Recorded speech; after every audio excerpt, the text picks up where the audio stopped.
High guys, welcome to my corner. आज आपण थोडंसं प्रोफेशनल सेटअपमध्ये शूट करायचा प्रयत्न करत आहे.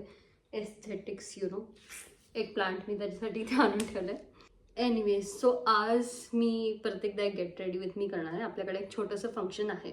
खूप छोटं पण नाही पण खूप मोठं पण नाही आहे, बाहेर पण नाही आहे, घरात पण आहे. पण खूप कॅज्युअली पण ड्रेस करू शकत नाही. आज आपल्याला एक बॅलन्स आणायचं आहे. खूप ओव्हर द बोर्ड मेकअप नाही करायचं, खूप ओव्हर द बोर्ड कपडे नाही घालायचे आहेत, खूप ओव्हर द बोर्ड ज्वेलरी नाही करायची आहे. एक बॅलन्स आणायचा आहे, जस्ट लाईक अडल्टहूड. आणि आपला आजचा टॉपिक. सो आज आपण बोलणार आहोत अडल्टिंगवरती. ऑनेस्टली मी फक्त प्रिटेंड करते की मी हे सगळं फिगर आउट केलेलं आहे, पण माझी केस एक माझं लिव्हिंग प्रूफ आहे की माझं काहीच फिगर्ड आउट नाही आहे. आपण किती लवकर स्विच करतो ना from favourite colour to where do you see yourself in 5 years. Because मला तर याचा काही मेमो भेटला नव्हता. सिरियसली, ओ गॉड, लाईफ किती लवकर बदलली ना याच्यामध्ये. सो गप्पा गोष्टी तर होतच राहतील. मेकअपला पण स्टार्ट करूयात बिकॉज माझ्याकडे फक्त 1 तास आहे. तर आपण या जिपऱ्यांना नॉर्मल केसांमध्ये टर्न करूयात. ॲज यू कॅन सी, माझे ओरिजिनल केसांना बेसिकली कर्ली आहेत, फुल मॅगी. सो मी मोस्टली याला ब्लो ड्राय करते आणि याला सेट करते. जर नाही केलं ना तर हे खूप जास्त फ्रिझी दिसतात आणि खूप जास्त स्वीटूच्या मम्मीसारखे दिसतात. सो आधी आपण केस ठीक करून घ्यात आणि मग मेकअप करताना आयुष्यावरती बोलूयात.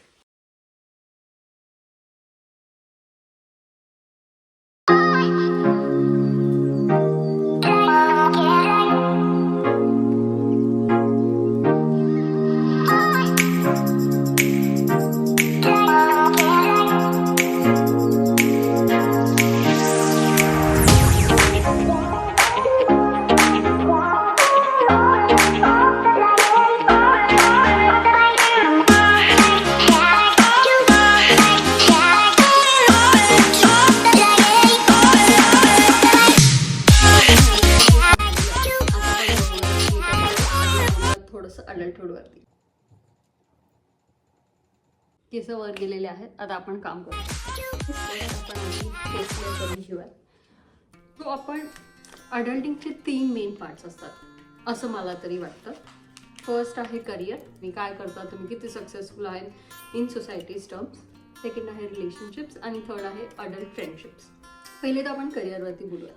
जसं की मी आधी पण मेन्शन केलेलं की मी सध्या करिअर ब्रेकवरती आहे. मी लहानपणापासून टॉपच केलेलं.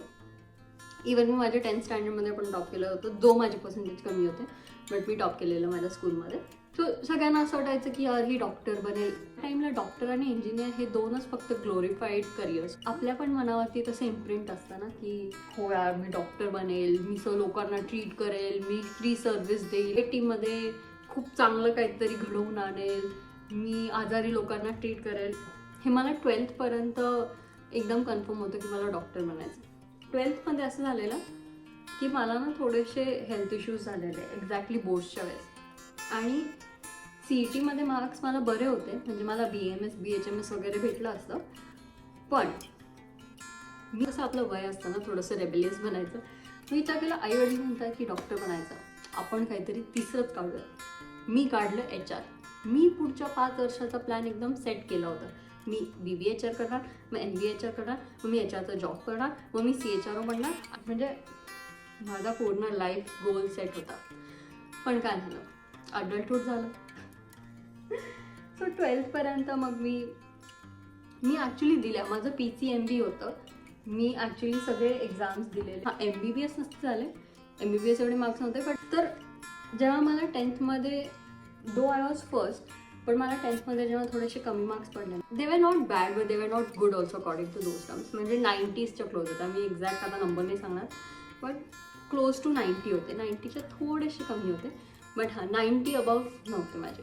तर मी इतकं टेन्शन, हे बघ टॉप वॉप केलं काही फरक नाही, चांगले फरक नाही पडत. बट सोसायटीच्या नजरेमध्ये ते मार्क्स खूप कमी होते. बिकॉज माझे फ्रेंड्स जे खूप नॉर्मल होते त्यांना 96 95 पडलेले आणि मला 90च्या थोड्याशा. मी तर फुल, मी म्हटलं यार आज तर आपण पप्पांचा मार खातोय. घरी आईवडील काही म्हटले नाही, बट एक त्यांच्या नजरेमध्ये ना ती डिसअपॉइंटमेंट होती की यार ही इतकी हुशार मुलगी आणि हिला इतके कसे पर्सेंटेज भेटले. बिकॉज आपली हुशारी आपल्या पर्सेंटेजनी मार्क केली जाते.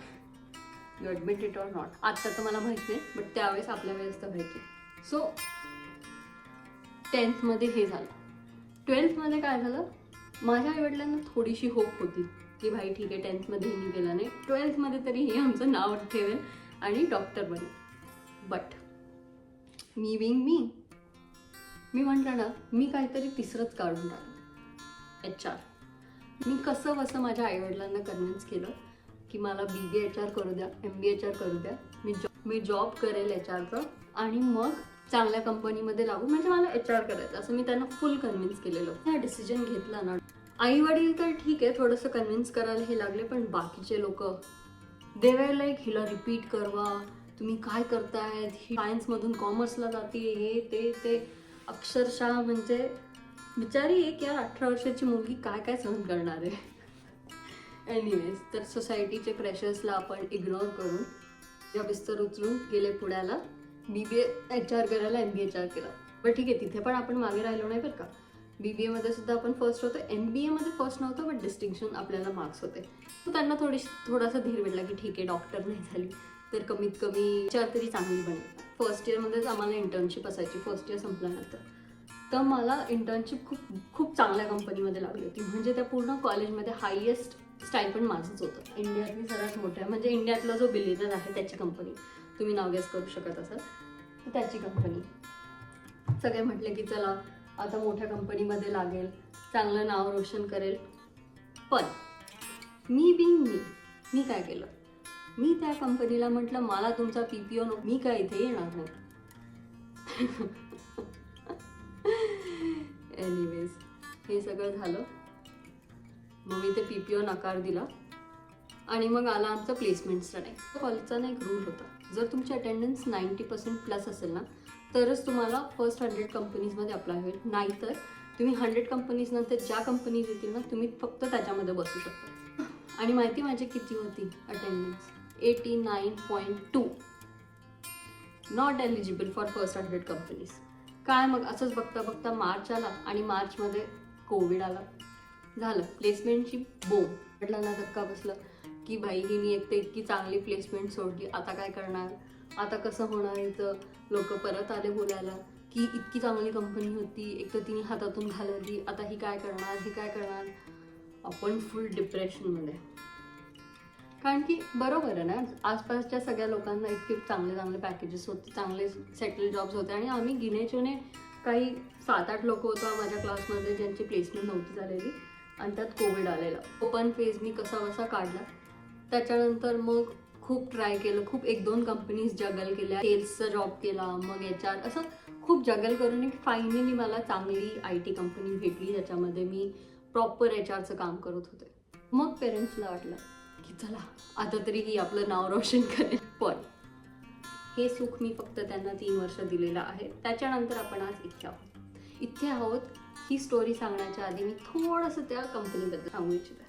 कंपनी खूप चांगली होती, माझी टीम लीड खूप चांगली, पण आपल्या अपेक्षा म्हणजे 1-2 गोष्टी अशा झाल्या, पॅकेजला घेऊन, याला घेऊन, त्याला घेऊन माझं मन इतकं उठलं.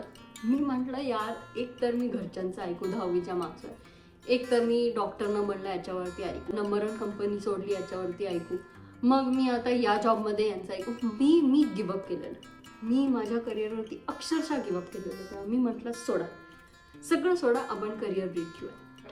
ॲज युजल आपली सोसायटी त्यांच्या हिशोबाने ना, जर तुम्ही हर एका मोमेंटला जर काही करत नाही आहेत ना तर तुम्ही काहीच करत नाहीत आयुष्यात. जसं आत्ता मी जेव्हा करिअर ब्रेक घेतला ना, मला सगळ्यांनी खूप अपोज केलं की काय करतेस, का करिअर ब्रेक घेतेस, काय करणार आहेस तू मग आयुष्यात. करिअर ब्रेक घेणं म्हणजे खूप मोठं पाप करणं अकॉर्डिंग टू आवर सोसायटी. तो दिवस आहे कुठे मला डॉक्टर बनायचं होतं आणि आजचा दिवस आहे जी मी करिअर ब्रेक घेते आणि मी खूप खुश आहे. करिअर ब्रेक म्हणजे हे नाही की यार तुम्ही तुमच्या करिअरला पूर्ण स्लाथ मारत आहात. करिअर ब्रेक म्हणजे तुम्ही तुमच्या सोलला एक ब्रीदर देत आहात. किती गोष्टींथ्रू जाती आपली बॉडी, किती गोष्टींथ्रू आपलं सोल जातं, आपण एक इमोशनली किती गोष्टींथ्रू जातो. सोसायटीचे एक्सपेक्टेशन्स, पेरेंट्सचे एक्सपेक्टेशन्स, स्वतःचे एक्सपेक्टेशन्स, आणि जेव्हा ते कंटिन्युअसली फुलफिल होत नाहीत ना तेव्हा कुठे ना कुठे तुम्ही स्वतःला खूप लूज करता. म्हणजे जेव्हा मी जॉब सोडला ना, I was a very good performer, I was one of the top performers त्यात माझ्या टीममध्ये. But I was not happy because I was not content with what I was doing. आणि I had completely lost myself. मला खूप जास्त anxiety व्हायची, मला लोकांशी बोलण्याशी मी घाबरायचे, मला एकटीला कुठे बाहेर जाता येत नव्हतं, मी स्वतःबद्दल काहीच कॉन्फिडेंट नव्हते. मी आय वॉज कम्प्लिटली लॉस्ट. आणि मला ॲट दॅट मोमेंट मला CHR नव्हतं बनायचं, मला स्वतःची कंपनी नव्हती काढायची, मला फक्त एक ब्रेक हवा होता बस. Only that I wanted at that point of time. आणि सोसायटीने काय केलं, त्यांनी थप्पा लावून टाकला. तो career break doesn't mean you are lost, it simply means that your soul needs a breather. आणि मी तेच केलं. आणि आज मी हॅपी आहे मी जिथे आहे. I am restarting my career. I have a fresh mindset, I have a fresh outlook towards thing, I have fresh approach towards thing, trying new things, and I am very happy to try new things. I am very confident today. मी जे नवीन गोष्टी try करते, may be मी ते 3-4 वर्ष आधी नसते करू शकले, because I was not that confident. So career break नेहमी वाईटच नसतो, तो चांगलासुद्धा असतो if you use it in a right way. आता आपण अडल्टहूडच्या सेकंड मोस्ट इम्पॉर्टंट मुद्द्याबद्दल बोलूयात, ते आहे रिलेशनशिप्स. कसं ना, आपल्याला वाटत असतं की relationships are all about butterflies आणि ते फिल्मी सॉंग्स. असं वाटतं की किती सोपं आहे, but wow, no one told us की adult love or love in adulthood would be this complicated. We had gone through different phases of life. Close प्रॉक्सिमिटीमध्ये राहायचो, मग नंतर कोविड आला, मग लॉंग डिस्टन्स झालं, मग आमचं कधी कधी भेटणं व्हायचं, लग्न झालं आणि आम्ही आता सोबत राहतो.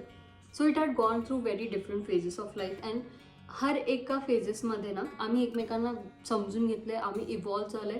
आणि हर एका फेजमध्ये ना रिलेशनशिप वॉज डिफरंट. म्हणजे जो इनिशियल फेज होता, दोन फेज ज्याला म्हणतात, की एकदम असं गुडी गुडी सगळं चालू आहे, एकमेकांना एक्सप्लोअर करत आहे, बटरफ्लाईज आहेत आणि डेट्स आहेत खूप साऱ्या. हे फर्स्ट फेज, आमचं जे कॉलेज फेज होतं ना, हे होतं खूप चांगला फेज असतो हा. First movie date, first dinner date, first या सगळ्या गोष्टी हे फक्त हनीमून फेजेसमध्ये असतात. आणि या we have also gone through that phase. मग आला आमच्या लाईफमधला सेकंड फेज, जो आहे कोविडचा phase, which was the most difficult phase. Because एकदम तुम्ही एका क्लोज प्रॉक्झिमिटीमध्ये राहता, तुम्ही रोज कॉलेजला भेटतात, त्याच्यानंतर तुम्ही एकदम दूर झालेत आणि तुम्हाला माहितीच नाही की तुम्ही कम्युनिकेट कसं करणार. इनिशियली आम्हाला समजतच नव्हतं की आम्ही कसं कम्युनिकेट करायचं, बट विथ टाईम आम्ही ते डेव्हलप केलं. त्याच्यामध्ये ना आम्ही एकमेकांना समजू लागलो की इट इज नॉट अबाउट तुम्ही किती टाईम देताय, तुम्ही किती स्पेशल फील करताय. It is not about movie dates, it is not about going to a fancy restaurant. It is about in your busy schedule making time for the person you love. खूप तेव्हा अवघड असायचं. Emotionally आम्ही एका खूप different स्पेसमध्ये होतो, but still we found a ground. फेजमध्ये एक रिलेशन बिल्ड केलं. तो आय फील की खूप मोठा टर्निंग पॉईंट होता, बिकॉज रिलेशन खूप स्ट्रॉंग झालं. म्हणजे नोईंगली अननोईंगली आम्ही एकमेकांना खूप चांगलं समजू लागलो त्या फेजमध्ये. मग जसा तो फेज झाला ना, लॉकडाऊन उठलं. फ्रिक्वेंटली आम्हाला भेटता येत नव्हतं, बिकॉज तो बिझी असायचा, मी बिझी असायचे. समहाव आम्ही मॅनेज करून भेटायचो आणि रिलेशनशिपला टाईम द्यायचो. हा बसा लॉंग डिस्टन्सचा फेज पण गेला, मग आला लग्नाचा फेज. बिलीव्ह मी, जे तुम्ही फोनवरती बोलतात किंवा जे तुम्ही कॉन्व्हर्सेशन्स व्हर्च्युअली करतात ना, जेव्हा तुम्ही सोबत राहायला लागतात ना, इट इज कम्प्लिटली डिफरंट. एक माणूस जो फक्त तुम्हाला दिवसातनं 2 ते 3 तास तुम्हाला व्हर्च्युअली दिसतो, आणि एक माणूस जो कंटिन्युअस आपल्या अवतीभवती आहे, ती एक हार्मनी त्या रिलेशनशिपमध्ये आणणं खूप खूप खूप डिफिकल्ट होतं. म्हणजे इनिशियली 6 महिने तर मला खरंच खूप वेळ लागला ह्या सगळ्या गोष्टींना ॲडजस्ट व्हायला. अर्चित, बिकॉज मुलं कशी असतात ना, ते इमोशनली इतके मॅच्युअर नसतात. एक एक गोष्ट नीट समजावं लागली. आम्ही रोज कॉन्व्हर्सेशन्स करायचो, आम्ही नीट बोलायचो की यार हे बघ, मला तुझं हे आवडलं नाही, हे बघ, तो मला सांगायचं तुझं मला हे आवडलेलं नाही. आम्ही असं बोलून एका टर्म्सवरती आलो आणि तेव्हा कुठे जाऊन आम्ही एका हार्मनीमध्ये. सो 7.5 वर्षाचं रिलेशनशिप आणि 6 महिन्याचं लग्न, आणि आज आम्ही आता एका फेजवरती आहेत जिथे we are happy, we are content, we have built a ground ज्याच्यावरती आम्ही दोघं. रिलेशनशिप पण आहे, पण एक पार्टनरशिपसुद्धा आहे. हां, दॅट इज व्हेरी इम्पॉर्टंट. एक पार्टनरशिप बिल्ड करणं खूप इम्पॉर्टंट आहे, स्पेशली आफ्टर मॅरेज. सो आम्ही एक पार्टनरशिप बिल्ड केलेली आहे आणि आज आम्ही खूप हॅपी आहोत जिथे आहोत तिथे. Adult relationship is not about butterflies, it is about communication, it is about compatibility, it is about emotional availability, being each other's peace, and also it is about figuring out who will order the dinner today. Career झालं, relationship झालं, अजून एक important गोष्ट जी की आपल्या आयुष्यात खूप जास्त इम्पॉर्टंट आहे. Without it there is no meaning to life, and that is friendship. Friendship in adulthood exactly. One tells you की जसं आपण मोठं होतो आपले फ्रेंडशिप्स किती हार्ड होत जातात. म्हणजे आधी आपण खेळायला जातोय कोणाच्या घरी, ती फ्रेंडशिप होती. आपण कोणासोबत बुक्स आणायला जातोय, ती फ्रेंडशिप होती. वेगवेगळ्या क्लासेसमधले फ्रेंड्स होते, आपले स्कूल फ्रेंड्स होते, आपले कॉलनी फ्रेंड्स होते. बट आता फ्रेंड्स आहेत पण अक्षरशः बोटांवर मोजण्या एवढे. बिकॉज जसं तुम्ही ग्रो करतात ना, फ्रेंडशिप इज नॉट अबाउट इंस्टाग्रामवरती किती पोस्ट करतायत और तुम्ही कितीदा भेटतायत. Adulthood friendship is also about emotional check-ins. Friendship is also about leaning on someone who you can trust blindly.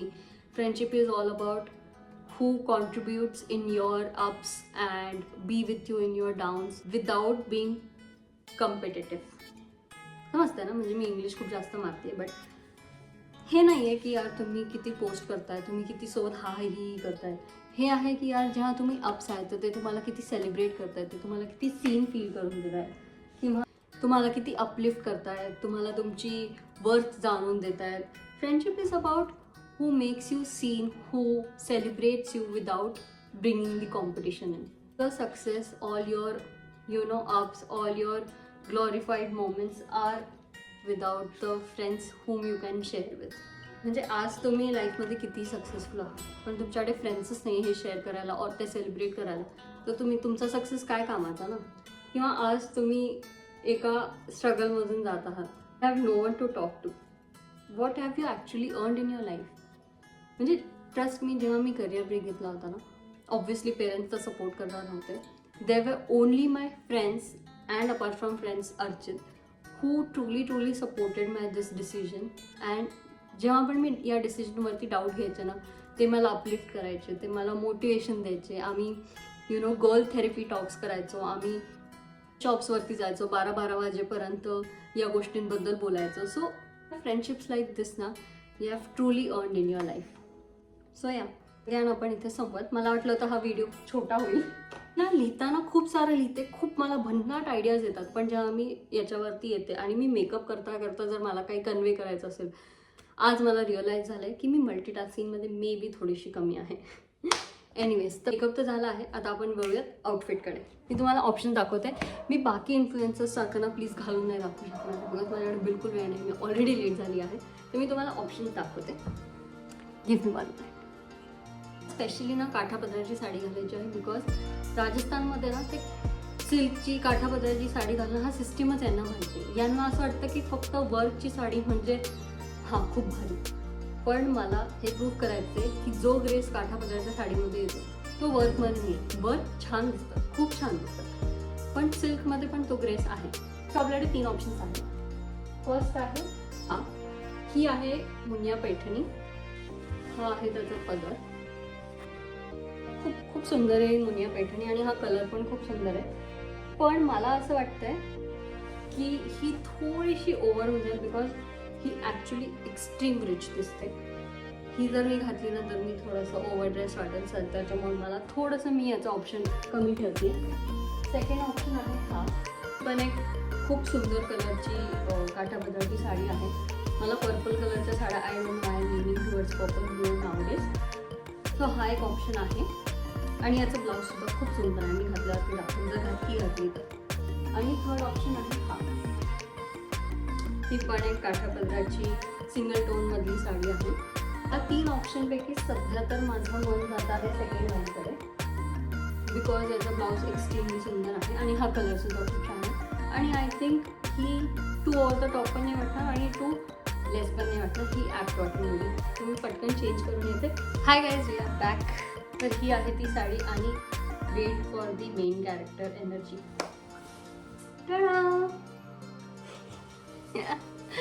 याचा ब्लाऊज या पूर्ण साडीचा लुक चेंज करतोय. नॉर्मल साडी आहे पण मला घालायला खूप जास्त वेळ लागलेला, तर याला आता आपण ॲक्सेसराईज करत. माझ्याकडे 3 ऑप्शन्स आहेत. टोकर घालण्याची थोडी कमी इच्छा आहे, म्हणून म्हटलं आपण एक हे ऑप्शन ट्राय करूयात. सेकंड ऑप्शन आहे आपली चिंचपेटी, चांगली सूट करेल, बट मला ते लॉंग नेकलेस घालण्याची खूप जास्त इच्छा आहे. सो एनवेज एक हे ऑप्शन आहे. आणि थर्ड ऑप्शन आहे इट्स ठुशी. मला माहिती याला एक्झॅक्टली काय म्हणतात, बट आय थिंक ठुशी म्हणतात. तर हे एक ऑप्शन आहे. चिंचपेटी इज द विनर. ठीक आहे, आता बांगड्यांमध्ये 2 ऑप्शन्स आहेत, हे जे बेस्ट सूट करतील बट ओव्हर द टॉप वाटतील, और हे सुद्धा सूट करतील बट आय थिंक थोडंसं मिनिमल लुक देईल. आय थिंक ओपनच छान असेल. आणि एक सर्वात इम्पॉर्टंट गोष्ट, चंद्रकोर. सो हा आहे आजचा final look. Not so casual, not so minimal and not so over the top. So या, असं मी या लुकला पुट टुगेदर केलं आहे. तसंच आपण आपल्या लाईफमधले करिअर, फ्रेंडशिप, लव्ह या सगळ्यांना जगल करून टुगेदर करतो आणि कॉन्फिडन्सनी जगतो. Because why not? It not have it all figured out. मला हे आउटफिट, माझा मेकअप हेच फिगर्ड आउट नव्हतं, तर लाईफ कसं फिगर्ड आउट असेल? आणि हे कोणालाच नसतं. We might not have it all figured out. We are glowing while we try, just like this outfit. Thank you for watching and thank you for supporting. Please keep supporting. पुढे सुद्धा hope you liked my look. Let me know पुढे मी काय करू शकते किंवा आपण काय आणू शकतो. मला कमेंट्समध्ये नक्की सांगा आणि please like, share and subscribe करा. Thank you. Bye. See you next time.